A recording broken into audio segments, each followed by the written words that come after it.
Bismillahirrahmanirrahim. Assalamualaikum warahmatullahi wabarakatuh.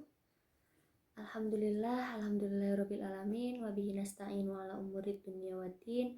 Wassalatu wassalamun ala asrofil anbiya'i wal mursalin sayyidina wa maulana Muhammadin wa ala alihi wa sahbihi ajma'in. Amma ba'du. Perkenalkan, nama saya Ines Fitriana Azizah, mahasiswi Psikologi Universitas Islam Negeri Maulana Malik Ibrahim Malang. Di sini saya akan mengkaji kitab Ar-Risalah Al-Jami'ah guna untuk memenuhi tugas studi fikih. Bismillahirrahmanirrahim. Pada bab pertama yaitu Babul Hajj atau bab tentang haji.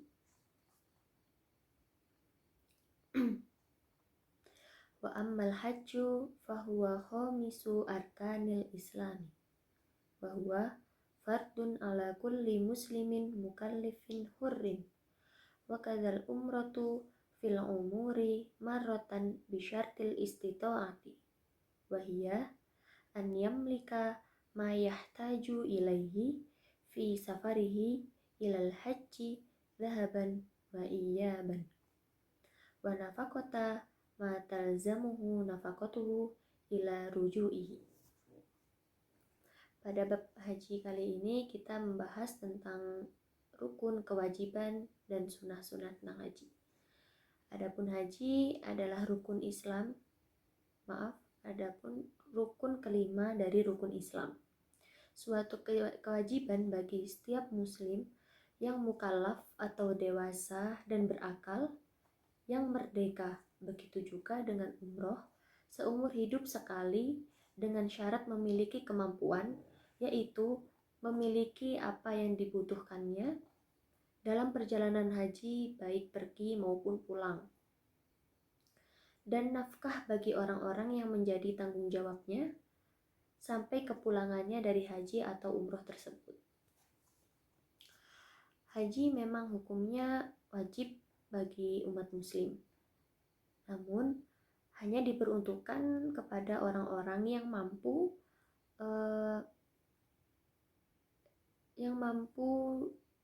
dan memiliki bekal untuk pulang dan perginya, serta memiliki tanggung jawab yang penuh kepada orang-orang yang ditinggalkan selama itu, baik setelah haji maupun sesudah haji.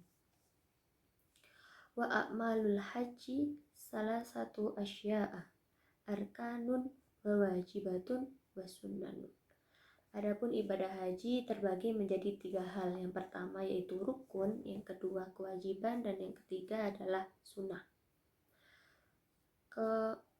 Dalam rukun haji yaitu syarat wajib yang harus dilakukan seorang muslim ketika haji. Dan kewajiban adalah sebuah tanggungan manusia terhadap Allah Subhanahu wa Ta'ala, yaitu bagi orang yang sanggup mengadakan perjalanan ke Baitullah. Dan sunnah adalah hal-hal yang dianjurkan untuk dilakukan ketika haji. Misalkan melakukan haji ifrad, minum air zam-zam, membaca talbiyah, atau mandi ketika sebelum ihram, dan lain sebagainya. Selanjutnya, fal arkanul khamsatu al-ihramu wa huwa niyatu dukhuli fil haji awil umrati wa yustahabbu ayyakula ma'a dhalika nawaitul hajja awil umrata wa ahramtu bihi lillahi ta'ala wa la yasihu al-ihramu bil haji illa fi ashhurihi wa hiya syawalun wa dzulqa'dati wa asyratu dzulhijjati wa akhiru tulu'il fajri lailatin nahari wa baqiyal al-arkani al-wuqufu bil arfah wa tawafu al-ifadati was-sa'yu wal halqu awit taksiri.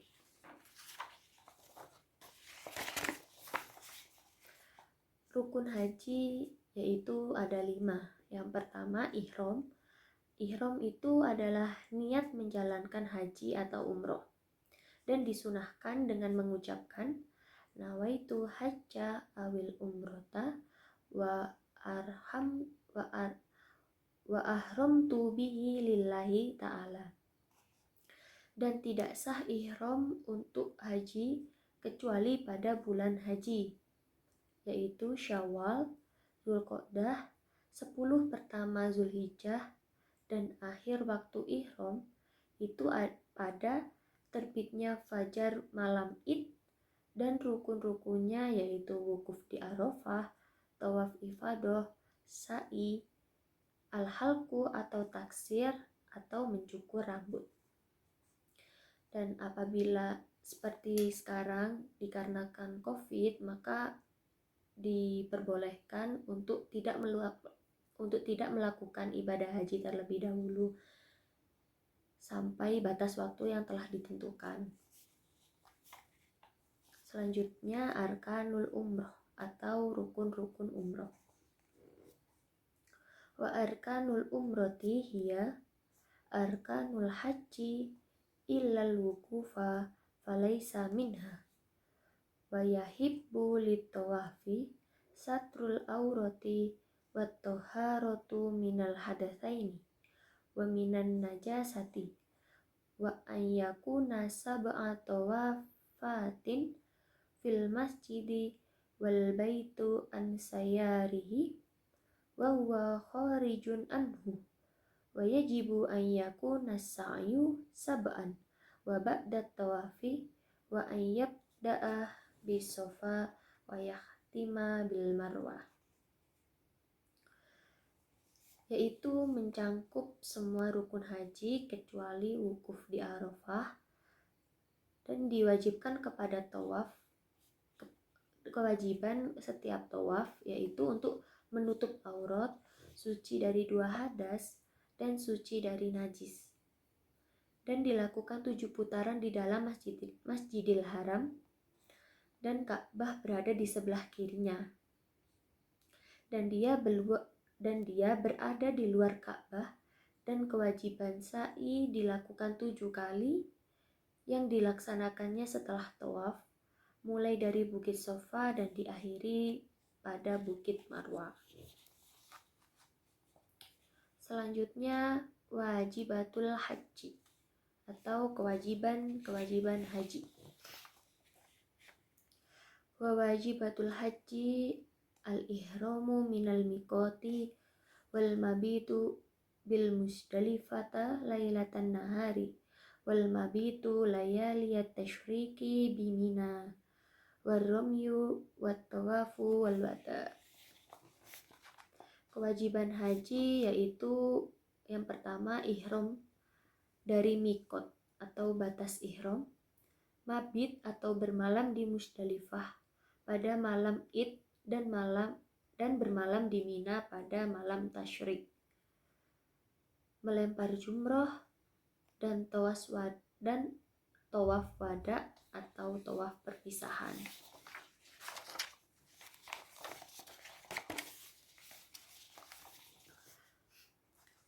Selanjutnya yaitu sunanul hajj atau sunnah haji.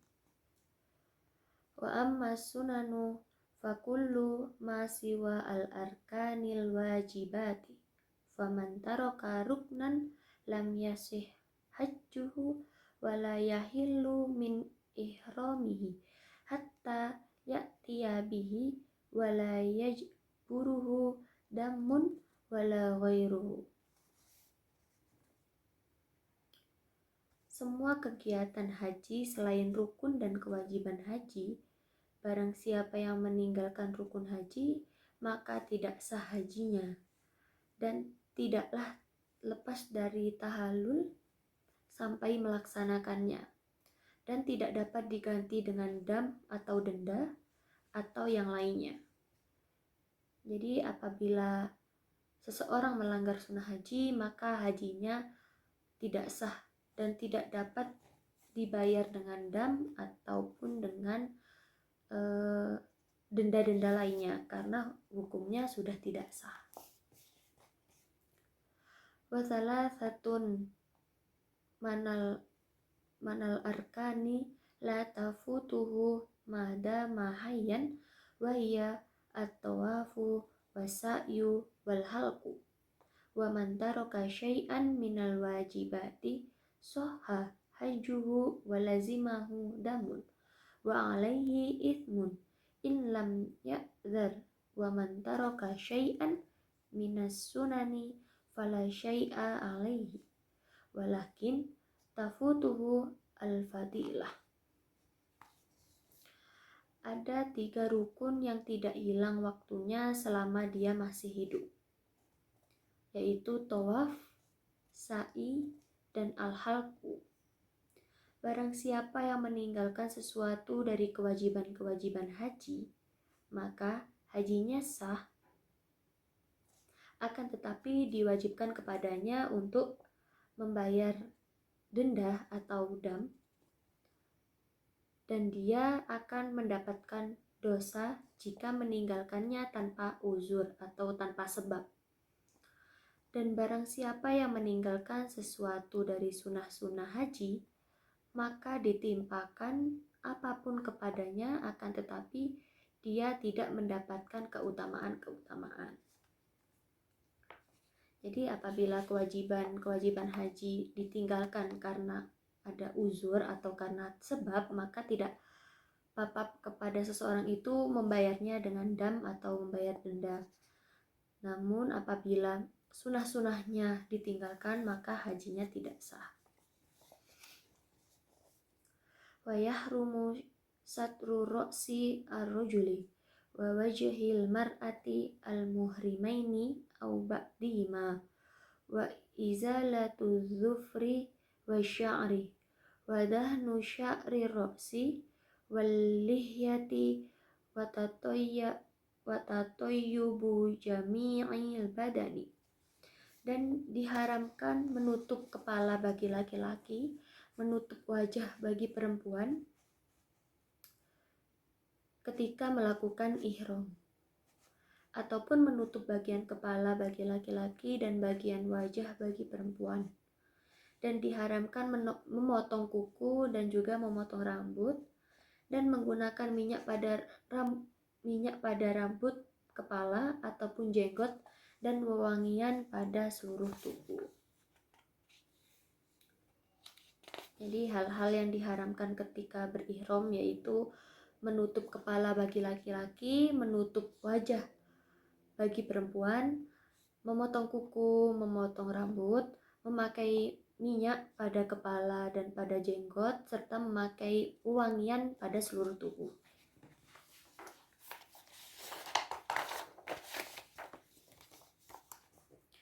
Wa yahrumu aqdun nikahi wal jima'u wa muqaddimatuhu wa itlafu kulli hayawanin bariyin wahsyiyin makulin wal mar'atu wal mar'atu karrajuli fil muharramati.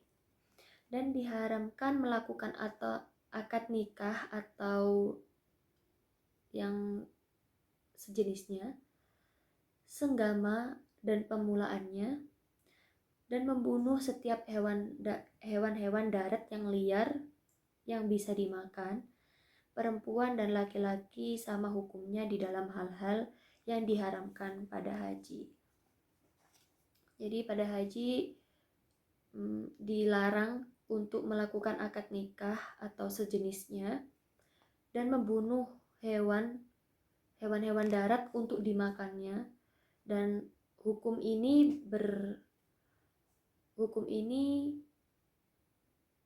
dapat ditentukan oleh perempuan dan laki-laki. Hukumnya sama pada perempuan dan laki-laki. Selanjutnya, hifdzul qalbi minal ma'asi, atau menjaga hati dari maksiat. Wa hifdzul qalbi minal ma'asi wajibun ala kulli muslimin wa kadza hifdzul a'dha'i sab'ati fardu ain ala kulli muslimin famin asu famin famin ma'asil qalbi asyakku fillahi ta'ala wal amnu min makrillahi wa kunutu min rahmatillahi ta'ala wat takabburu ala ibadillahi ta'ala wariya'u wal ujbu bi ta'atillahi ta'ala wal hasadu wal hikdu ala abidillah wa ma'nal hasadi karohiyatun ni'mati ala muslimin wastithqaluha. Menjaga hati dari kemaksiatan adalah kewajiban bagi setiap muslim. Begitu pula menjaga 7 anggota tubuh, yaitu termasuk dalam fardu ain. Yang termasuk di dalam kemaksiatan hati adalah ragu terhadap Allah Subhanahu wa Ta'ala, merasa aman dari kemurkaannya, putus asa dari rahmatnya, bersombong diri, riya, ujub, atau berbangga diri dengan ketaatannya kepada Allah Subhanahu wa Ta'ala, hasad, hikid atau benci terhadap hamba Allah. Adapun makna dari hasad, kebencian terhadap nikmat yang diberikan kepada orang lain ataupun keberatan terhadap nikmat tersebut. Jadi yang termasuk dalam kemaksiatan hati yaitu ragu terhadap Allah, merasa aman pada kemukaannya, hasad, iri, bersombong, atau benci apabila seorang muslim lainnya mendapat nikmat yang lebih dari Allah, atau merasa keberatan apabila seorang muslim tersebut mendapat nikmat yang berlebih dari Allah. Itu termasuk dalam hati yang perbuatan hati yang maksiat.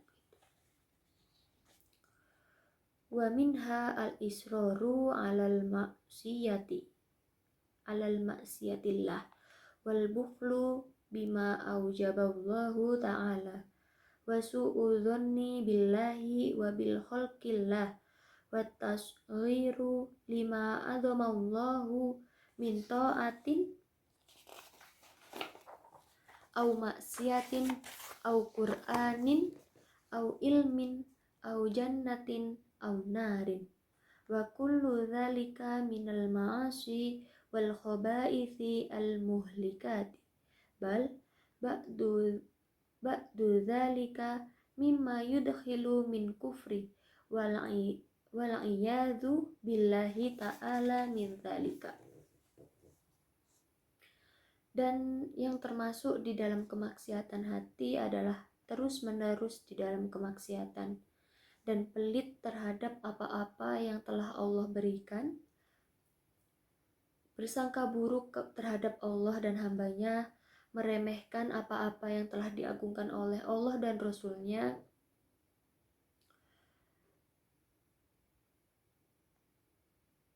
seperti ketaatan atau kemaksiatan atau Quran atau ilmu-ilmu atau surga atau neraka.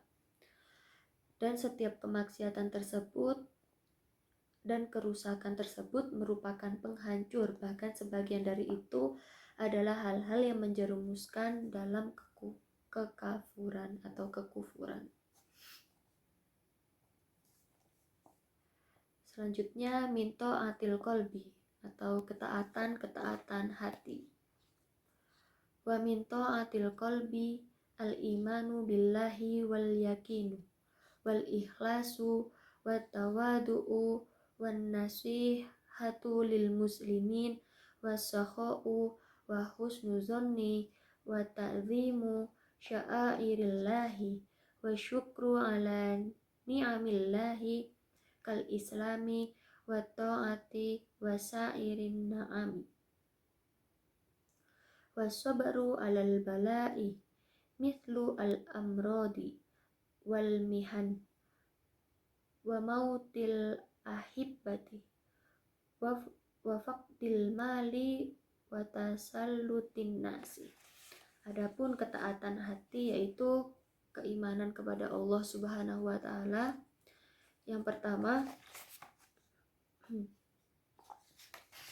yakin, ikhlas, tawadu atau rendah hati, nasihat terhadap orang muslim, dermawan, berprasangka baik, menagungkan syariat Allah, bersyukur terhadap nikmat yang Allah berikan kepada kita seperti Islam dan taat dan semua kenikmatan-kenikmatan yang telah Allah berikan, dan bersabar terhadap cobaan seperti penyakit, bencana, kematian orang yang terdekat atau orang yang kita cintai, kehilangan harta, dan penguasaan seseorang.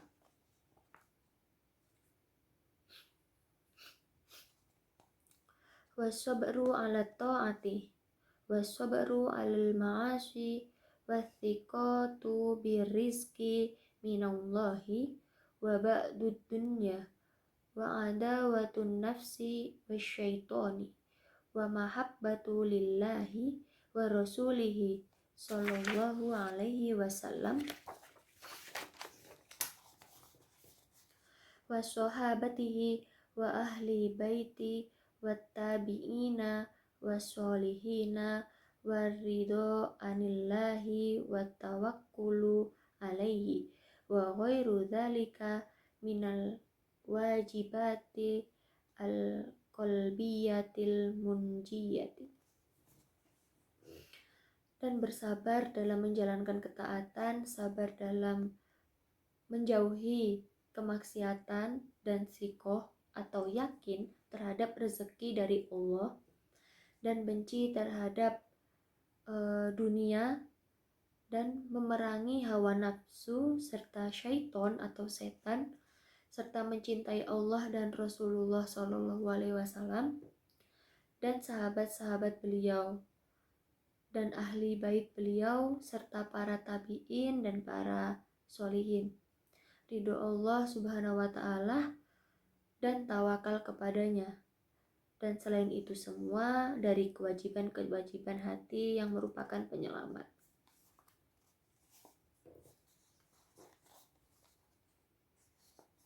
Jadi apabila ingin selamat dari dunia dan akhirat, maka jalankan ketaatan-ketaatan yang telah ditentukan oleh Allah Subhanahu wa taala, oleh Rasulullah, oleh para sahabat-sahabat tabi'in dan para sahabat-sahabat Rasulullah yang lainnya.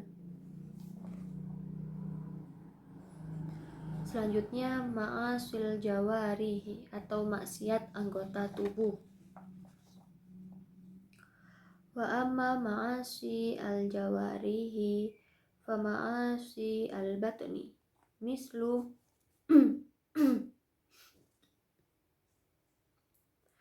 aklir riba wa syurbi kulli muskirin wa akli malil yatimi wa kulli ma harramallahu alaihi minal ma'kulati wal masyrubati faqad la'anallahu wa rasuluhu akilar riba wa kulla man a'ana ala aklihi wa la'ana syariba khamri wa kulla man a'ana ala syurbiha hatta al-ba'i laha. Adapun kemaksiatan anggota tubuh yaitu kemaksiatan perut seperti memakan riba, meminum segala yang memabukkan, memakan harta anak yatim, dan segala sesuatu yang diharamkan oleh Allah dari makanan dan minuman. Dan Allah Subhanahu wa taala dan Rasulnya telah melaknat orang-orang yang memakan riba dan setiap yang membantu dalam memakannya, dan melaknat orang yang meminum minuman homer atau yang memabukkan, dan seluruh yang membantu dalam meminumnya seperti penjualnya. Jadi kemaksiatan anggota tubuh ini bukan hanya untuk diri sendiri tetapi untuk orang lain yang di sekitarnya juga, seperti orang yang membantu memakan harta anak yatim, atau orang yang menjual minuman memabukkan atau homer, itu juga dapat laknatan dari Allah Subhanahu wa taala. Jadi hendaklah kita untuk menjauhi hal-hal yang seperti itu. Selanjutnya, ma'asil lisani atau maksiat lidah. Wa ma'asil lisani katsiratun aidon. Mithlul ghibah wa hiya dzikruka akhaka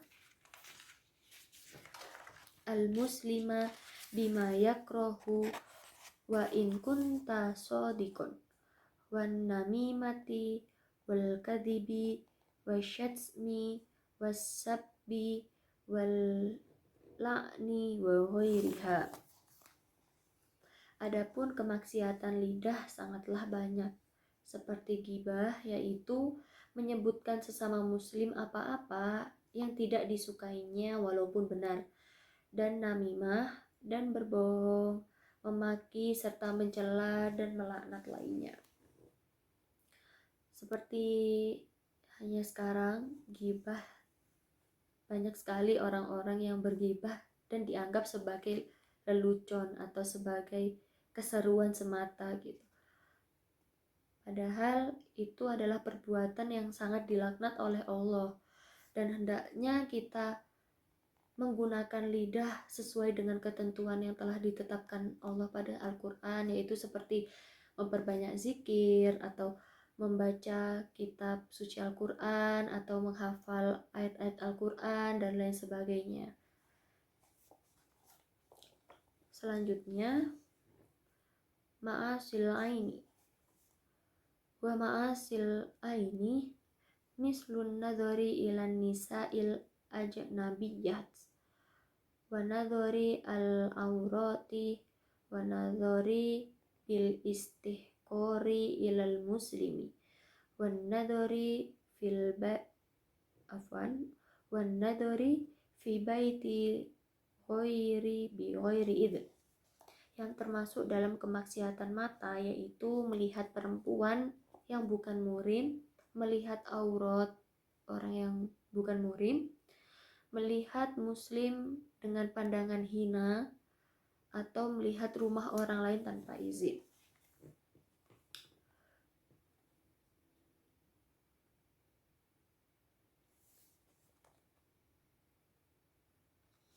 Selanjutnya, ma'asil udhuni atau maksiat telinga.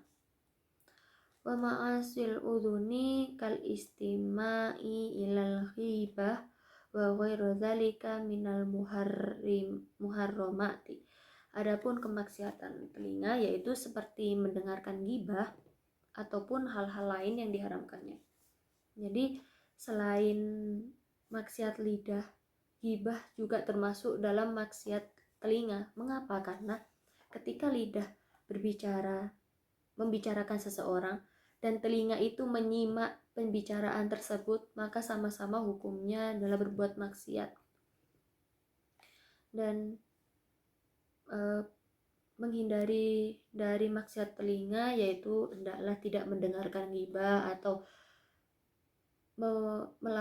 memperbuat mendengarkan ayat lantunan suci Al-Quran atau mendengarkan hal-hal yang positif atau yang lainnya yang lebih bermanfaat dalam Islam.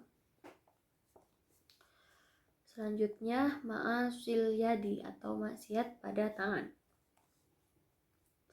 Ma'asil yadi katatfifi fil kaili wal wazni wal khiyanati wasarikoti wasairi al muamalati al muharramati kal qatli wa darbi bi ghairi haqqi. Adapun kemaksiatan tangan yaitu seperti curang dalam timbangan, khianat, pencurian, dan segala kegiatan haram seperti pembunuhan dan pemukulan tanpa sebab yang benar. Jadi khususnya para pedagang yaitu rawan ya untuk berbuat curang di dalam ketimbangan gitu. Karena itu termasuk dalam perbuatan yang maksiat tangan dan melakukan pembunuhan serta pemukulan tanpa sebab yang benar. Meskipun ada sebab untuk memukul, hendaklah kita tidak melakukannya kepada umat manusia yang lainnya.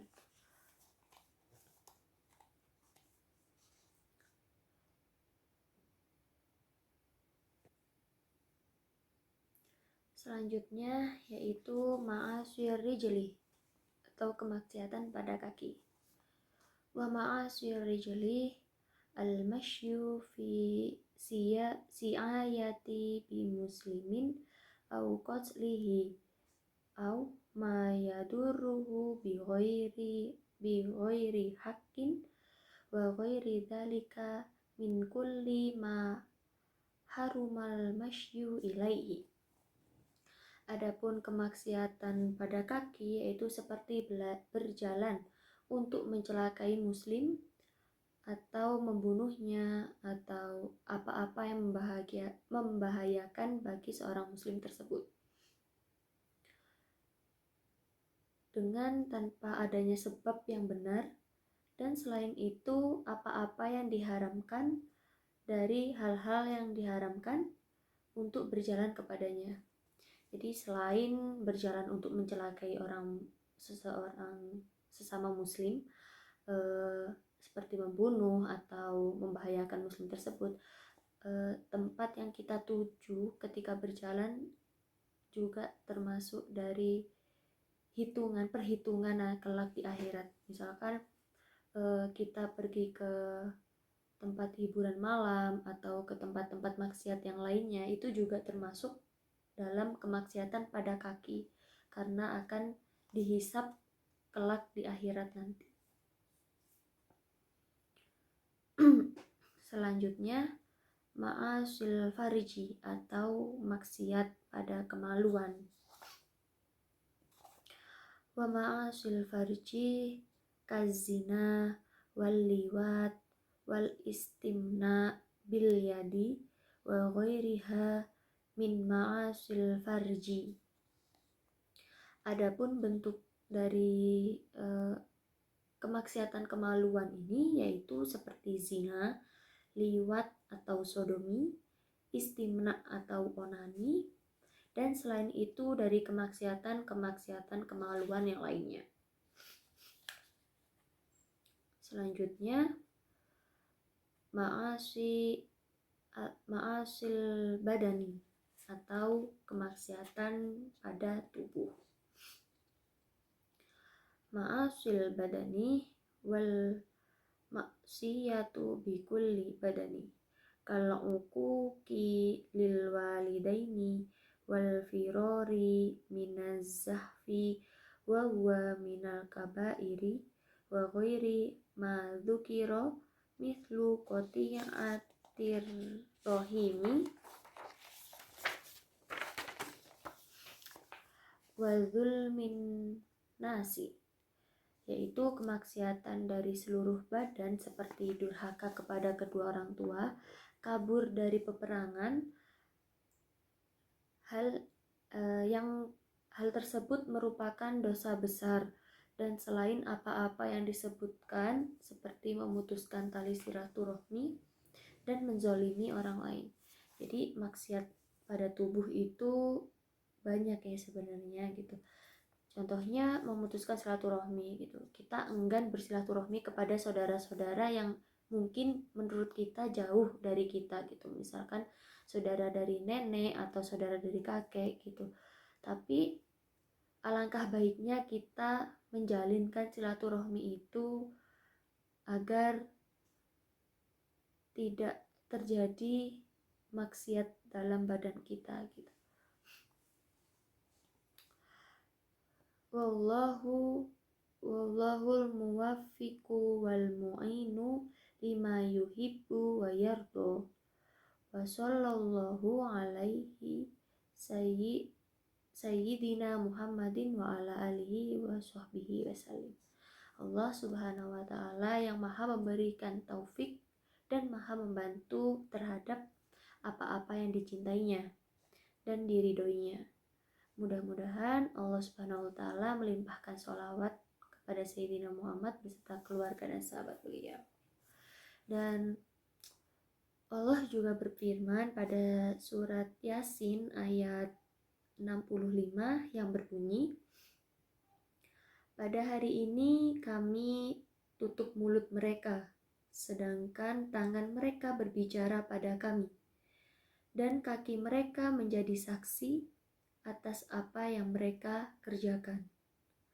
Dalam ayat tersebut yaitu pada hari kiamat kelak mulut setiap orang manusia yaitu ditutup dan hanya anggota-anggota tubuhnya saja yang berbicara gitu dan mempertanggungjawabkannya apa yang telah mereka lakukan pada dunia ketika masih di dunia, seperti tangan, kaki, badan, dan lain sebagainya. Oleh karena itu, perhatikanlah semua anggota tubuh ini dari maksiat gitu, khususnya 7 anggota badan, karena neraka jahanam memiliki 7 pintu yang berbeda-beda. 7 anggota badan tersebut yaitu mata, telinga, lidah, perut, kemaluan, tangan, dan kaki. Selanjutnya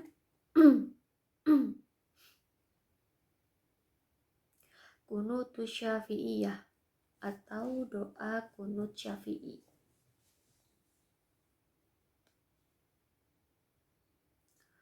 Allahumma hdina fi man hadait wa afina fi man afait wa tawallana fi man tawallait wa barik lana fi man a'tait wa qina syarra ma qadaita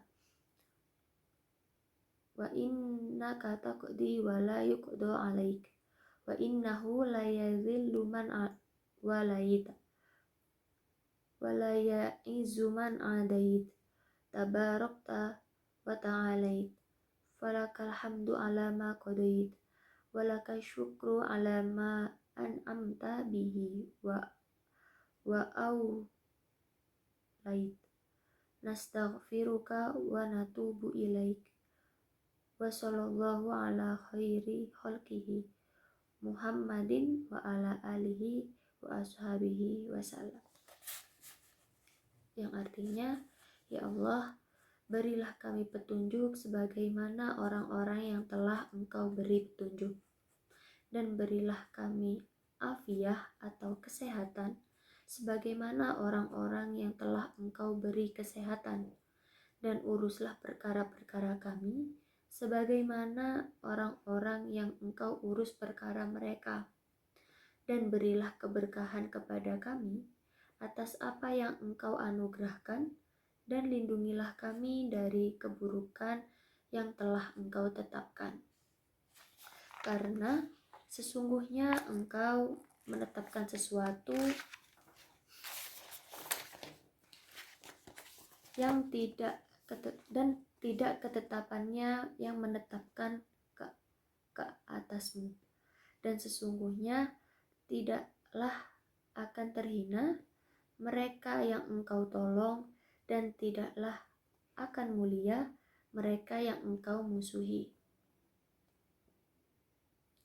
Engkau maha suci, wahai Tuhan kami, dan Engkau maha tinggi,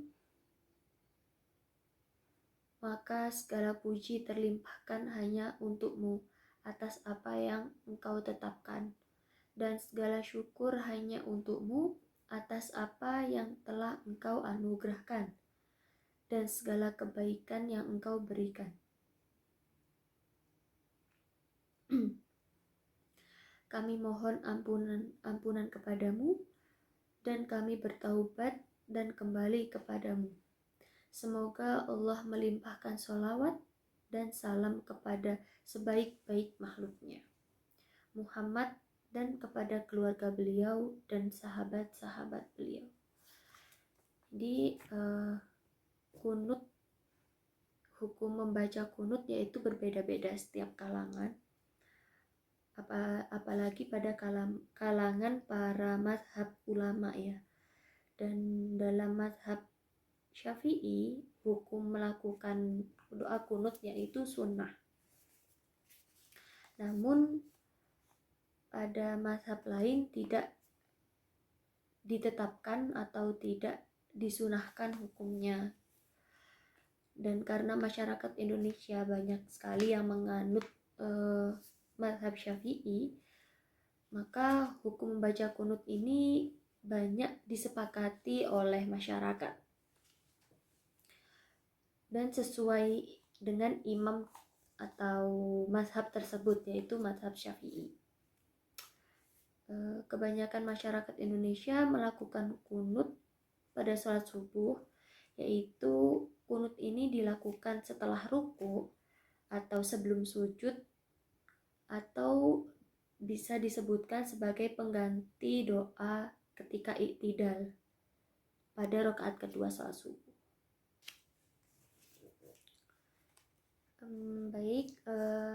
Kunut sendiri memiliki banyak artian bahasa, di antaranya yaitu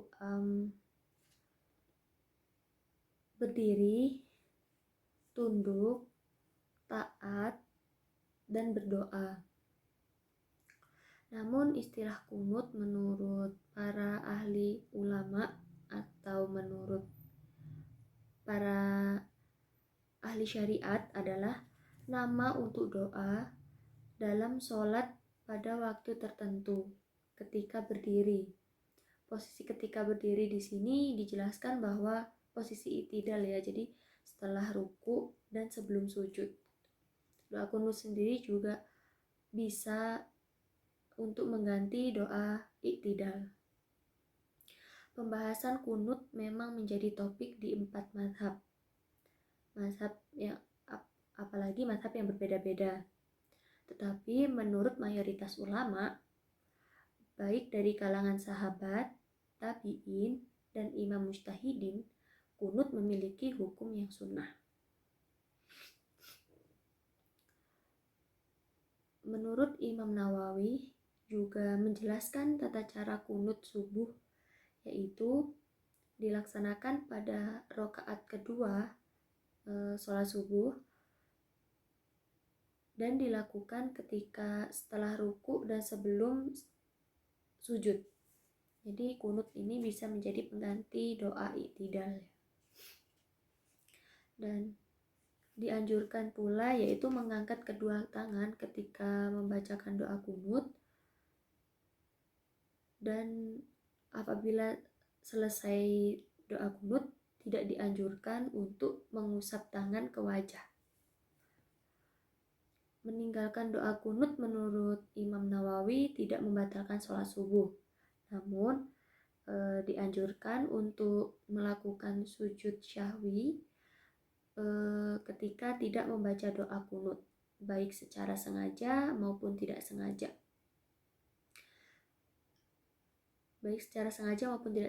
Melupakan doa kunut tersebut. Jadi apabila ingin tidak melakukan kunut tidak apa-apa, namun lebih baik dan dianjurkan untuk melakukan sujud syahwi sebelum salam. Kunut menurut mazhab Hanafi dan Maliki yaitu mengacu pada surat Al-Quran surat Al-Imran ayat 128, bahwasanya doa kunut tidak ada di dalam sholat kecuali pada saat tertentu seperti terkena musibah atau bencana. Dan Imam Syafi'i memilih riwayat yang menjelaskan bahwa Rasulullah melakukan doa kunut setelah ruku atau sebelum sujud atau pada posisi i'tidal. Selain itu, kunut juga dilakukan pada sholat subuh saja. Terdapat pengecualian, yaitu bisa dilakukan ketika sholat wajib kapan saja, asalkan dalam waktu tertimpa musibah atau terkena bencana atau peristiwa-peristiwa yang besar. Jadi menurut Imam Syafi'i, selain sholat subuh, kunut juga disunahkan untuk dilakukan atau dibaca pada sholat wajib. Tetapi apabila terkena musibah, bencana atau pada peristiwa besar saja. Selain itu hanya disunahkan pada sholat subuh. Dan Imam Hambali mengambil jalan tengah dalam permasalahan doa kunut ini. Ia mengatakan atau mengacu pada riwayat Rasulullah SAW ketika pada surat Ali Imran ayat 128 yang diturunkan dan kemudian tidak berdoa lagi setelahnya. Jadi setelah sholat tidak ada doa lagi kecuali dalam sholat itu sendiri. Dan Imam Hambali mengatakan bahwa kunut dilakukan untuk peristiwa besar yang menuntut untuk disertakan doa oleh kita. Jadi Imam Hambali sebenarnya sama ya seperti Imam Hanafi dan Maliki, namun ada sedikit tambahan, yaitu pada saat berkunut atau doa kunut boleh atau disertakan pula doa oleh kita. Jadi doa terserah apa aja dari diri kita sendiri selain doa kunut yang sudah saya bacakan tadi. Begitu sekiranya penjelasan dari saya. Kurang lebihnya mohon dimaafkan. Semoga apa yang saya sampaikan bermanfaat untuk semuanya. Terima kasih. Wassalamualaikum warahmatullahi wabarakatuh.